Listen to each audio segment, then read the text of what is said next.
Welcome back to the White Lies Whodunit series. I'm Nicole Engelbrecht, and this is episode 6. Another week and another incredibly wild ride of white lies in Bishopscourt.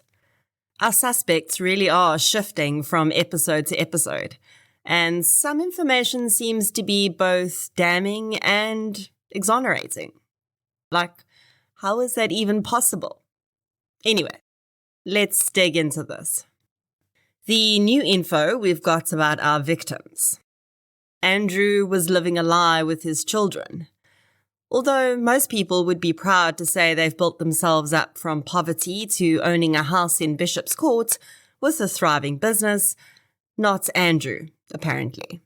Even though he knew what his own dad had taught him about their legacy was a lie, he perpetuated that lie with his own children. And now Daniel has internalized that as part of who he thinks he is. Besides a pretty big rude awakening laying ahead for young Daniel, I think that tells us a lot about who Andrew was as a person too. And of course, that victimology plays into our case. If he was lying about that for so long, what other lies, fabrications, and secrets had become part of his life? And what else was he hiding? And were those lies part of the reason he was murdered? And what about Olivia? From what we've learned in this episode, we know that the relationship she had with Robert may not have been what he thought it was. To me, it looks like she enjoyed the attention, the thrill of the chase. It was something that changed up her seemingly mundane day-to-day existence. But it doesn't look like she actually had the same feelings Robert did. I definitely don't think she was in love with him, and I most certainly can't see her having long-term plans to actually be with him. And maybe Robert figured that out. And maybe he lost his cool with Olivia and took revenge. But if that last scene is anything to go by, we might be about to find out. Because it looks like Olivia is finally awake. And if that's the case, we're about to get the truth from the horse's mouth. I have to say that 40's struggles really are so representative of what a lot of police officers deal with in their private lives. The work is never just the work. It always bleeds over, so to speak, into their marriages, their own mental health, and their relationships with their children. And now he's dealing with the possibility that his seniors at work are involved in some dodgy stuff. The murder weapon found in Robert's locker is a stolen police-issue firearm. 40's right. There is a huge problem with police firearms finding their way into criminal hands. But he is also right to question how a boy from Bishopscourt might get his hands on one. But he's referring to Robert. Daniel, on the other hand, was dealing directly with gangs, who most certainly don't just deal in drugs. And many stolen police firearms go directly into arming street gangs. If 40 actually makes it out of Zone 41 alive, he may just emerge with the answer as to who actually puts a hit out on Andrew Mackenzie. Here's the thing though.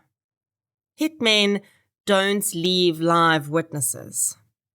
And why would a professional hitman shoot Andrew and then bludgeon Olivia? Well, the short answer is, they wouldn't. Robert Webber is in deep dwang.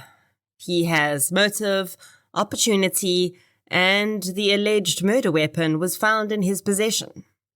The only thing that's going to get him out of this is if 40 can figure out a reason why the boy may have been framed. We know Robert was and is besotted with Olivia. He likely would have eventually figured out that a relationship with her would never be healthy, but we do have to wonder if him realizing that he'd never have Olivia drove him to kill Andrew, and try to take Olivia's life. His life really is in 40's hands now, and until he comes up with some new info, I don't think Robert's suspect rating should change. In this episode, we finally saw 40 turning his attention to Mackie Hofmeyer. There's absolutely no way that this guy is not involved in something dodgy. With all we've learned about his shady business dealings and how he's behaving toward Edie, he's either involved in arranging a hit on Andrew, or at the very least, was definitely bribing officials somewhere along the line. And although Avi claims not to have had any connection to the man, how exactly did he know where Edie was? And if he's tracking her, why? Is he concerned she's going to upend the entire apple cart for him? Right now, he's way up there with Robert on the suspect rating as far as I'm concerned. 4.5 out of 5.